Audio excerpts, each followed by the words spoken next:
Hello दोस्तों, स्वागत है आप सभी लोगों का हमारे यूट्यूब चैनल स्टडी समागम पर। दोस्तों, आज के इस वीडियो में मैं आप सभी के लिए हमेशा की तरह कुछ खास और महत्वपूर्ण अपडेट देने वाला हूं।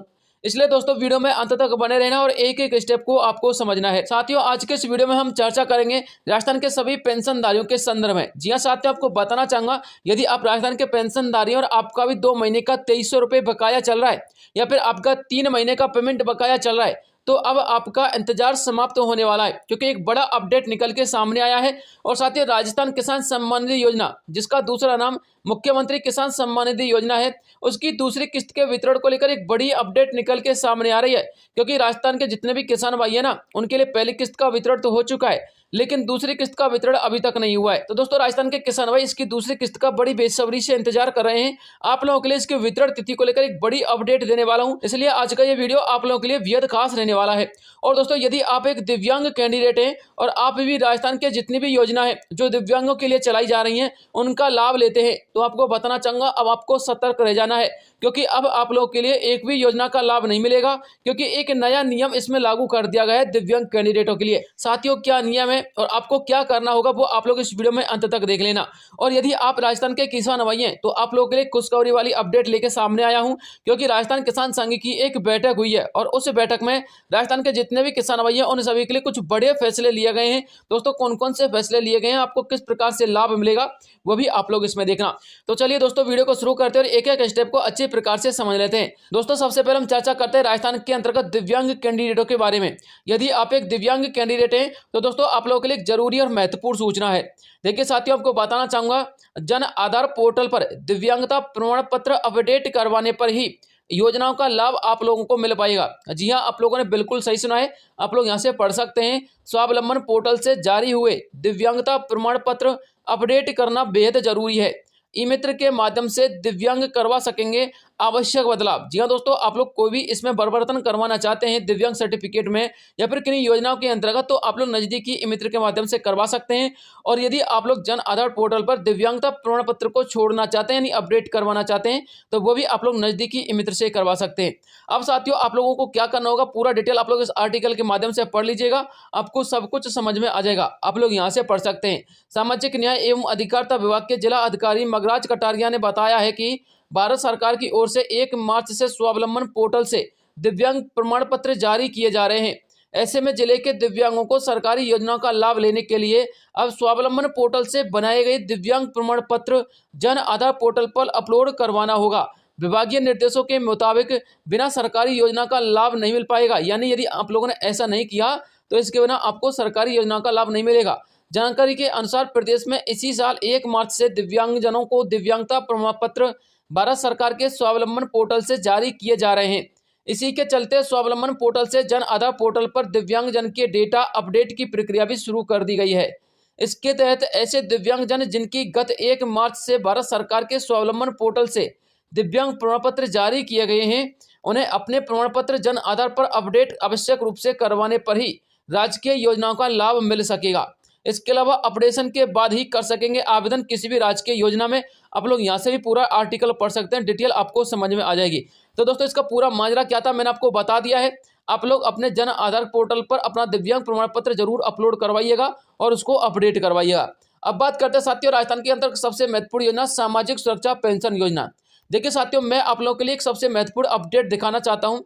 राजस्थान के अंतर्गत जितने भी सामाजिक सुरक्षा पेंशन योजना के लाभार्थी है ना, जैसे कि वृद्धा कैंडिडेट हो, विधवा हो या फिर दिव्यांग हो या फिर कृषक वृद्धजन कैंडिडेट हो, दोस्तों उन्होंने काफी लंबे समय से अपनी पेंशन का इंतजार किया है। और साथ ही जब उन्होंने इंतजार किया था तो आप लोग यहाँ पर न्यूज़पेपर का एक आर्टिकल भी देख सकते हैं। ये 11/9/2024 का पुराना आर्टिकल है। और दोस्तों, इसमें दैनिक भास्कर के अंतर्गत लिखा गया है कि 90 लाख लोगों की 3 माह 10 दिन से रुकी हुई है पेंशन, और ये कब मिलेगी।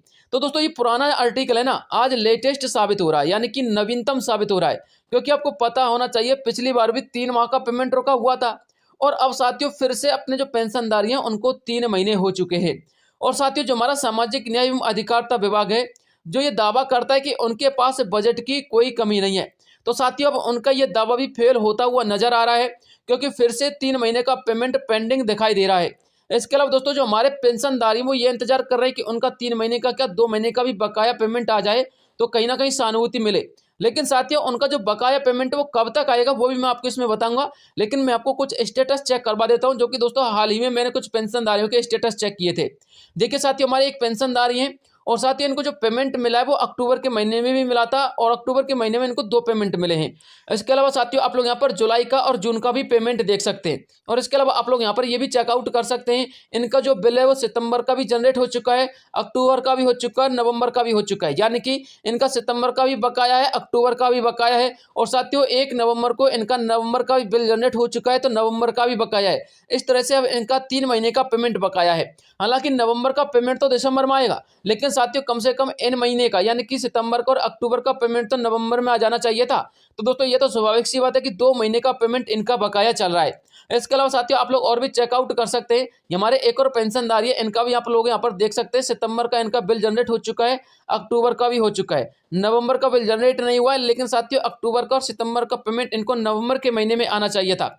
हालांकि नवंबर का बिल साथियों कुछ कैंडिडेट का 1 नवंबर को ही जनरेट हो चुका है, तो साथियों कुछ कैंडिडेट का 26 नवंबर को जनरेट होगा, ठीक है ना। इसलिए आप लोग घबराइएगा मत, मैं आपको क्या समझाना चाहता हूँ वो समझिएगा। और साथ में आप लोग ये भी नोटिस करते जाइएगा, इनका जो पेमेंट आया ना साथियों वो 15 तारीख के बाद आया, 15 को, 16 को, 14 को, 18 को, 27 को, ठीक है ना। अधिकांश पेमेंट इनका 15 के बाद आया है। और साथियों आज 11 नवंबर है। हमारे जो पेंशनधारी बार बार ये कमेंट करते हैं कि सर हमारा पेमेंट कब आएगा, तो दोस्तों मैंने आपको पिछले वीडियो में भी बताया था कि जो पेंशन विभाग है वो अधिकांशतः जब पेमेंट जारी करता है तो वो 15 तारीख के बाद ही जारी करता है। तो हो सकता है कि 15 नवंबर के बाद आप लोगों के लिए अक्टूबर का पेमेंट आपके खाते में ट्रांसफर कर दिया जाए।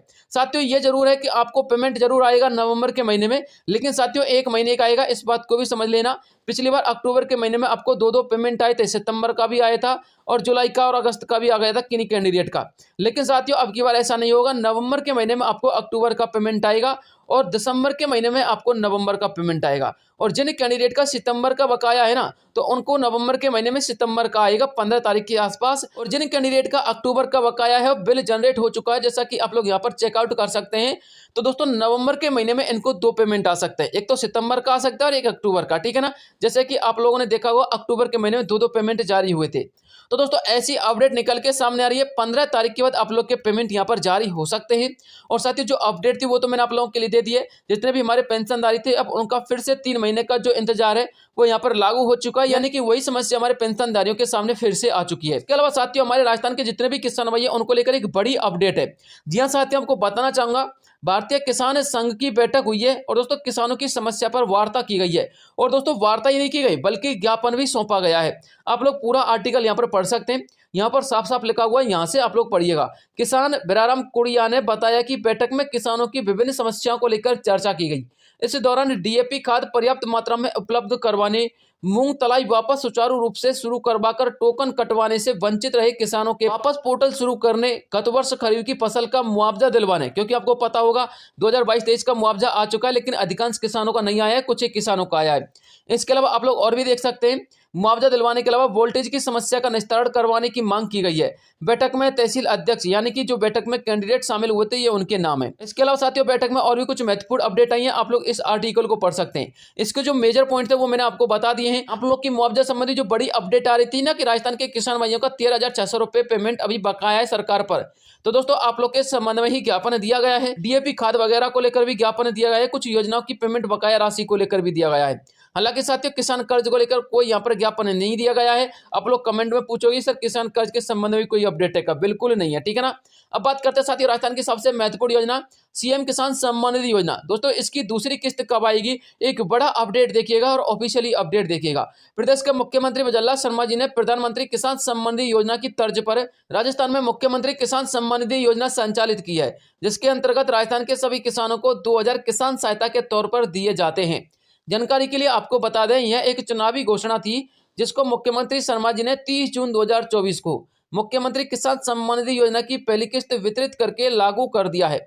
जी हाँ साथियों, आप लोगों ने बिल्कुल सही सुना है, आप लोग यहाँ पर पढ़ सकते हैं। 30 जून 2024 को दोपहर 12 बजे के आसपास 65,000 किसानों के खाते में 65,000 करोड़ रुपए की राशि का ट्रांसफर किया गया था। राजस्थान के अधिकांश किसान प्रधानमंत्री किसान सम्मान निधि योजना की 18वीं किस्त के वितरण के बाद राजस्थान की मुख्यमंत्री किसान सम्मान निधि योजना की दूसरी किस्त का बेसब्री से इंतजार कर रहे हैं। हालांकि प्रदेश के सभी किसानों का इंतजार अब जल्द ही समाप्त होने वाला है। राजस्थान में मुख्यमंत्री किसान सम्मान निधि योजना के तहत दूसरी किस्त के दौरान 500 रुपए का भुगतान किया जाएगा, तथा जिन किसान साथियों को पहली किस्त के 1,000 रुपये का भुगतान नहीं किया गया था, उन्हें सभी को दूसरी किस्त में 1,000 रुपये का भुगतान भी किया जाएगा। अर्थात पहली किस्त के लिए पात्र किसानों को दूसरी किस्त के साथ 1,500 रुपये का भुगतान किया जाएगा। कुल मिलाकर मीडिया रिपोर्ट्स की माने तो मुख्यमंत्री किसान सम्मान निधि योजना की दूसरी किस्त मुख्यमंत्री वजल्ला शर्मा जी भाजपा सरकार की पहली वर्षगांठ पर सभी किसानों के खाते में ट्रांसफर करने वाले हैं। लेकिन साथियों, सवाल यह कि वर्षगांठ कब मनाई जाएगी और कितना इंतजार करना होगा। अब आप लोग देखिएगा, आपको बताना चाहूंगा, राजस्थान में भाजपा सरकार की पहली वर्षगांठ 8 दिसंबर को मनाई जा सकती है। इसलिए उम्मीद लगाई जा रही है कि 8 दिसंबर को मुख्यमंत्री किसान सम्मान निधि योजना की दूसरी किस्त सभी किसानों के खाते में ट्रांसफर की जा सकती है।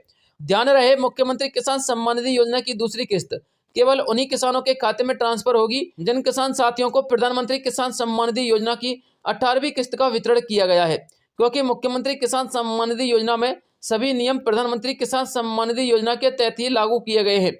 इसलिए अब आप लोग कंफ्यूज मत होना इसके नियमों को लेकर। और आप लोग बार बार ये सवाल कर रहे थे कि सर इसकी सेकंड किस्त कब वितरित होगी, तो दोस्तों 8 दिसंबर इसकी संभावित तिथि है, क्योंकि 8 दिसंबर के आसपास भजनलाल शर्मा जी अपनी पहली वर्षगांठ मना सकते हैं।